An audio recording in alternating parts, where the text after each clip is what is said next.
ओम शांति। 5 जून 2025। बाबा के महावाक्य। मीठे बच्चे, बेहद के सुखों के लिए तुम्हें बेहद की नॉलेज मिलती है। तुम फिर से राज्यों की शिक्षा से राजाई ले रहे हो।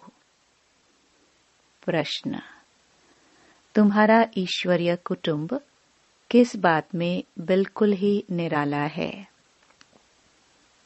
उत्तर: इस ईश्वरीय कुटुंब में कोई 1 रोज का बच्चा है, कोई 8 रोज का, लेकिन सब पढ़ रहे हैं। बाप ही टीचर बनकर अपने बच्चों को पढ़ा रहे हैं। यह है निराली बात। आत्मा पढ़ती है। आत्मा कहती है बाबा। बाबा फिर बच्चों को 84 जन्मों की कहानी सुनाते हैं। गीत। दूर देश का रहने वाला। ओम शांति।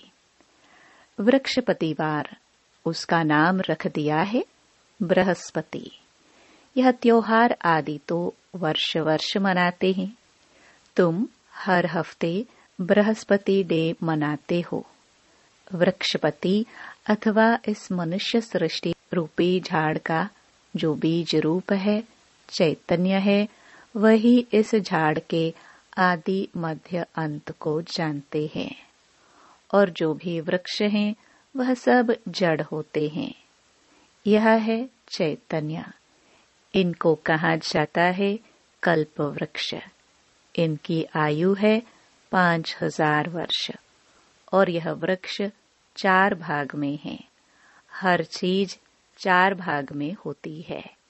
यह दुनिया भी 4 भाग में है। अब इस पुरानी दुनिया का अंत है। दुनिया कितनी बड़ी है, यह ज्ञान कोई भी मनुष्य मात्र की बुद्धि में नहीं है। यह है नई दुनिया के लिए नई शिक्षा। और फिर नई दुनिया का राजा बनने के लिए अथवा आदि सनातन देवी देवता बनने के लिए शिक्षा भी नई है। भाषा तो हिंदी ही है। बाबा ने समझाया है, जब दूसरी राजाई स्थापन होती है तो उनकी भाषा अलग होती है। सतयुग में क्या भाषा होगी, सो बच्चे थोड़ा थोड़ा जानते हैं। आगे बच्चियां ध्यान में जाकर बतलाती थी। वहां कोई संस्कृत नहीं है। संस्कृत तो यहाँ है ना। जो यहाँ है वह फिर वहां नहीं हो सकती। तो बच्चे जानते हैं यह है वृक्षपति। उनको फादर रचता भी कहते हैं झाड़ का। यह है चैतन्य बीज रूप। वह सब होते हैं जड़। बच्चों को सृष्टि के आदि मध्य अंत को भी जानना चाहिए ना। इस समय नॉलेज न होने कारण मनुष्यों को सुख नहीं है। यह है बेहद की नॉलेज, जिससे बेहद का सुख होता है। हद की नॉलेज से काग विष्टा समान सुख मिलता है। तुम जानते हो, हम बेहद के सुख के लिए अभी पुरुषार्थ कर रहे हैं। फिर से यह फिर से अक्षर सिर्फ तुम सुनते हो। तुम ही फिर से मनुष्य से देवता बनने के लिए यह राजयोग की शिक्षा प्राप्त कर रहे हो। यह भी तुम जानते हो, ज्ञान का सागर बाप निराकार है। निराकारी तो बच्चे आत्माएं भी हैं, लेकिन सबको अपना अपना शरीर है। इनको अलौकिक जन्म कहा जाता है। और कोई मनुष्य ऐसे जन्म ले नहीं सकते जैसे यह लेते हैं, और इनकी भी वानप्रस्थ अवस्था में प्रवेश करते हैं।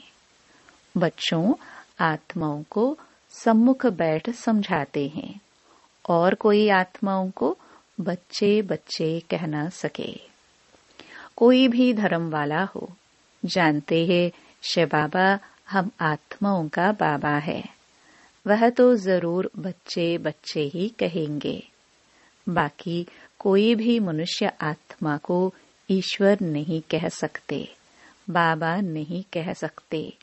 यूं तो गांधी को भी बापू कहते थे, म्युनिसिपैलिटी के मेयर को भी फादर कह देते, परंतु वह फादर है सब देहधारी।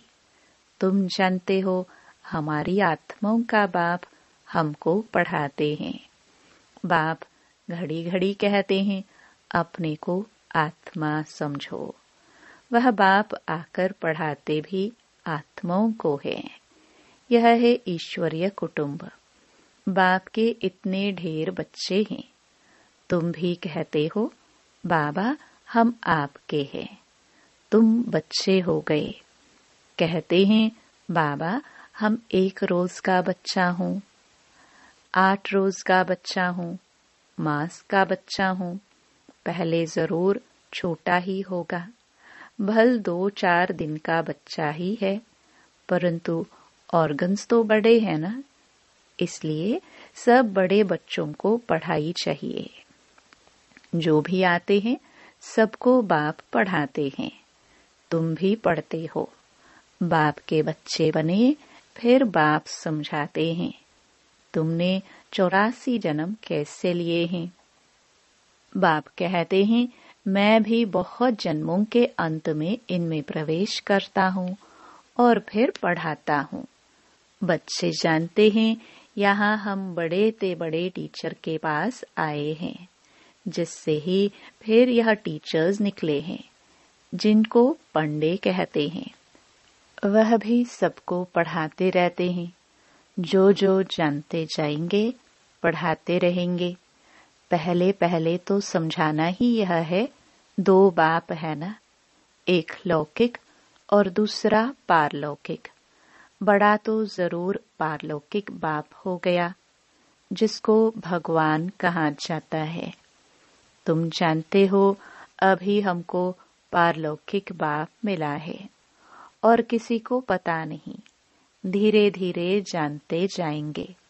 तुम बच्चे जानते हो, हम आत्माओं को बाबा पढ़ाते हैं। हम आत्माएं ही एक शरीर छोड़ फिर दूसरा लेंगी। ऊंच से ऊंच देवता बनेंगे। ऊंच से ऊंच बनने के लिए आए हैं। कई बच्चे चलते चलते ऊंचे से ऊंची पढ़ाई को छोड़ देते हैं। किसी न किसी बात में संशय आ जाता है, या माया का कोई तूफान सहन नहीं कर सकते। काम महाशत्रु से हार खा लेते हैं। इन्हीं कारणों से पढ़ाई छूट जाती है। काम महाशत्रु के कारण ही बच्चों को बहुत सहन करना पड़ता है। बाप कहते हैं, कल्प कल्प तुम अबलाए माताएं ही पुकारती हो। कहते हैं, बाबा हमको नंगन होने से बचाओ। बाप कहते हैं, याद के सिवाय और कोई रास्ता नहीं। याद से ही बल आता जाएगा। माया बलवान की ताकत कम होती जाएगी। फिर तुम छूट जाएंगे। ऐसे बहुत बंधन से छूटकर आते हैं। फिर अत्याचार होना बंद हो जाता है। फिर आकर शिव बाबा से ब्रह्मा द्वारा बातचीत करते हैं। यह भी आदत पड़ जानी चाहिए।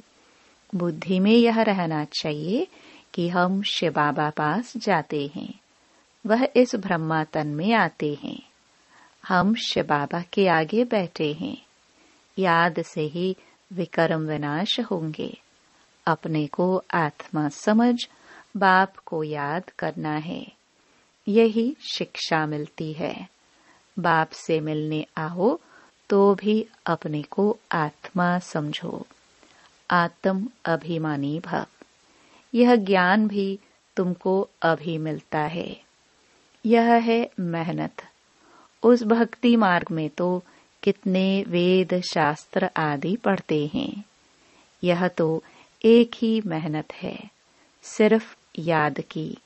यह बहुत सहजते सहज है, बहुत डिफिकल्ट भी है। बाप को याद करना, इससे सहज कोई बात होती नहीं।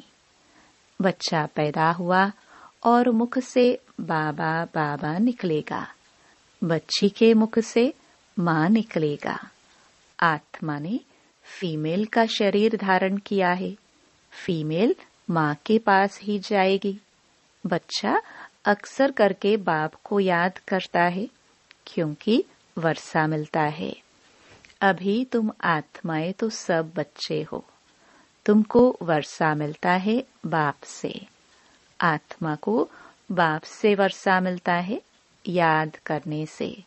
देह अभिमानी होंगे तो वर्षा पाने में मुश्किलात होगी। बाप कहते हैं मैं बच्चों को ही पढ़ाता हूँ। बच्चे भी जानते हैं हम बच्चों को बाप पढ़ाते हैं। यह बातें बाप के सिवाय कोई बता ना सके। उनके साथ ही भक्ति मार्ग में तुम्हारा प्यार था। तुम अब आशिक थे उस माशुक के। सारी दुनिया आशिक है एक माशुक की। परमात्मा को सब परमपिता भी कहते हैं। बाप को आशिक नहीं कहा जाता।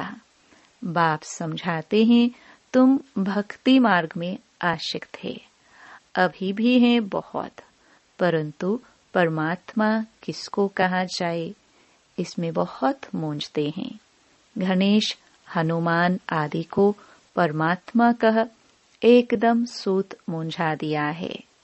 सिवाय बाप के कोई ठीक कर ना सके, कोई की ताकत नहीं।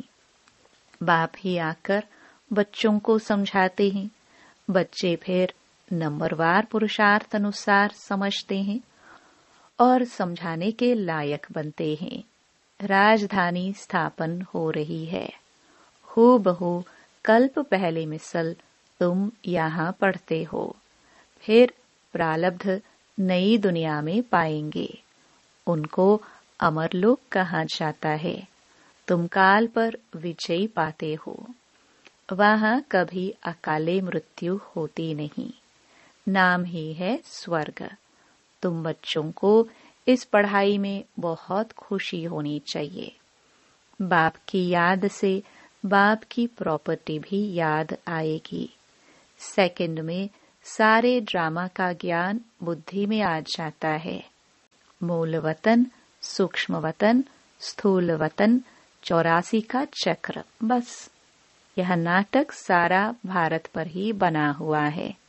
बाकी सब है बाय प्लॉट। बाप नॉलेज भी तुमको सुनाते हैं।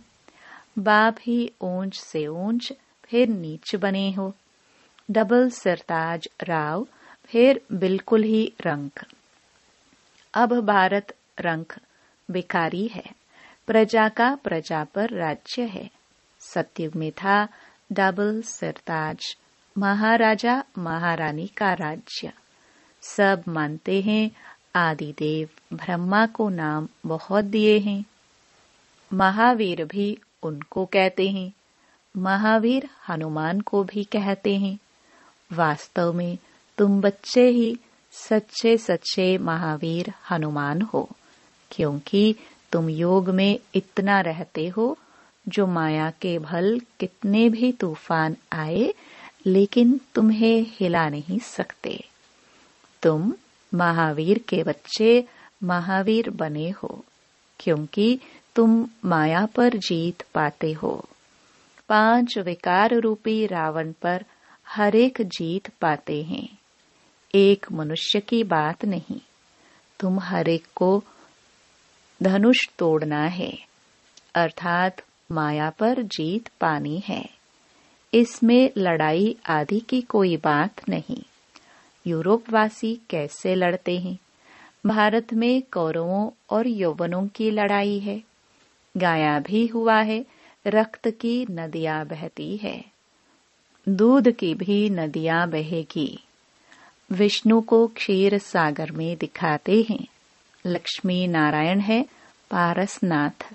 उनका फिर नेपाल तरफ पशुपति नाम रख दिया है एक ही विष्णु के 2 रूप, पारसनाथ पारसनाथिनी। वह है पशुपतिनाथ, पशुपतिनाथ पत्नी। उसमें विष्णु का चित्र बनाते हैं, लेख भी बनाते हैं। अब लेख में क्षीर, दूध कहाँ से आया? बड़े दिन पर उस लेख में दूध डालते हैं, फिर दिखाते हैं क्षीर सागर में विष्णु सोया पड़ा है।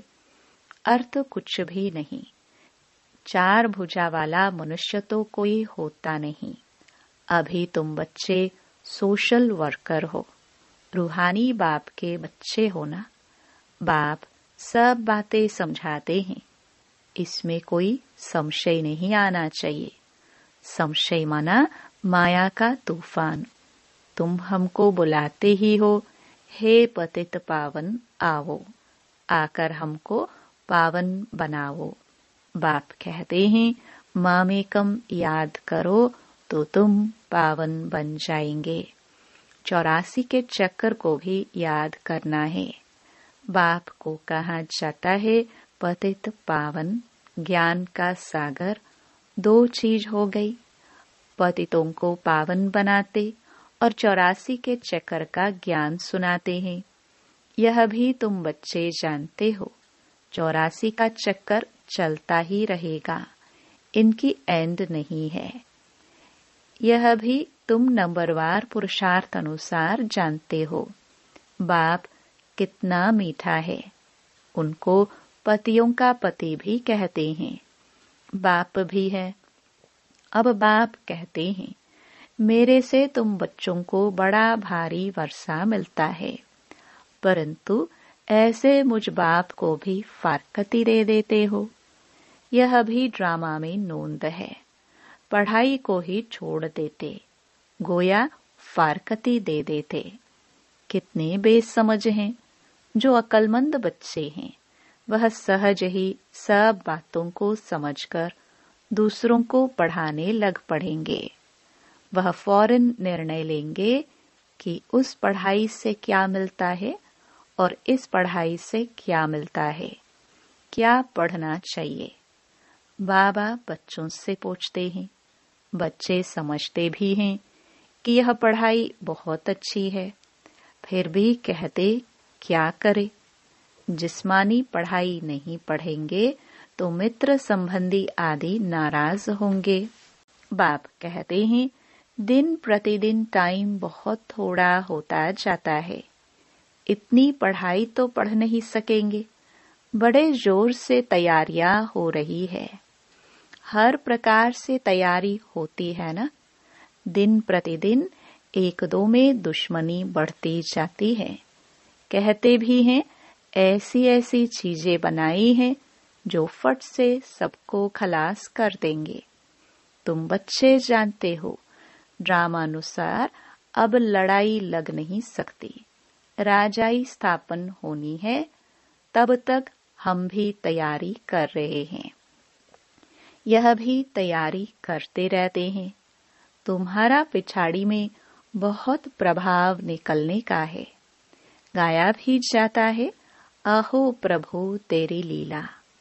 यह इसी समय का गायन है। यह भी गाया हुआ है तुम्हारी गति मत न्यारी है।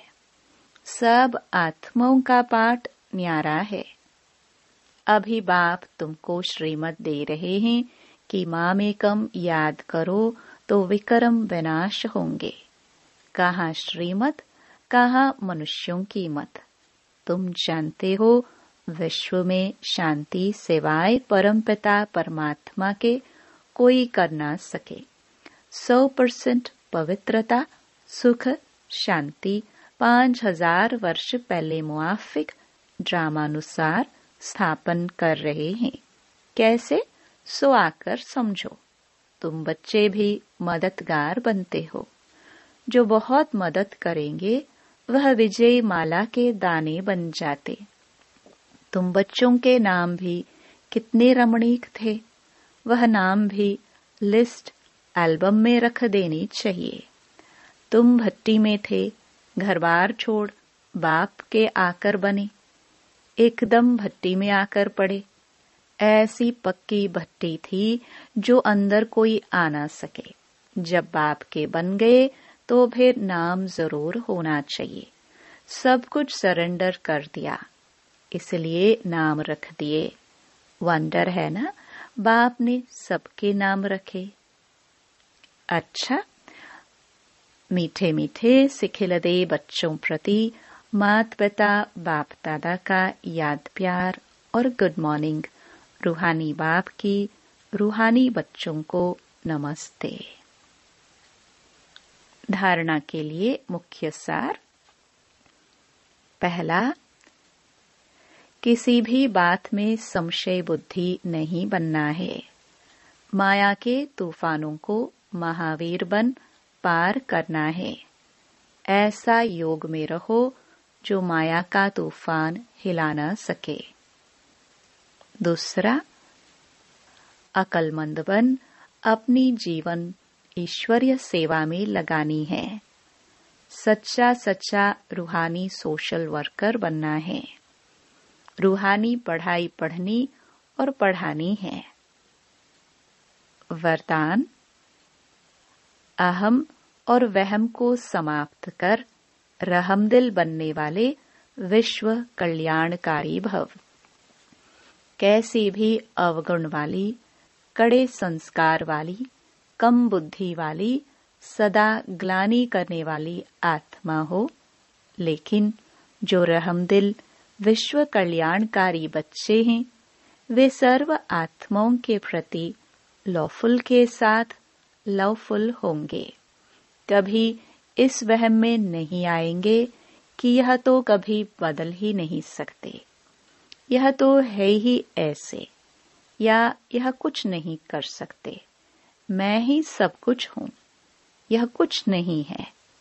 इस प्रकार का अहम और वहम छोड़ कमजोरियों व बुराइयों को जानते हुए भी क्षमा करने वाले रहमदिल बच्चे ही विश्व कल्याण की सेवा में सफल होते हैं।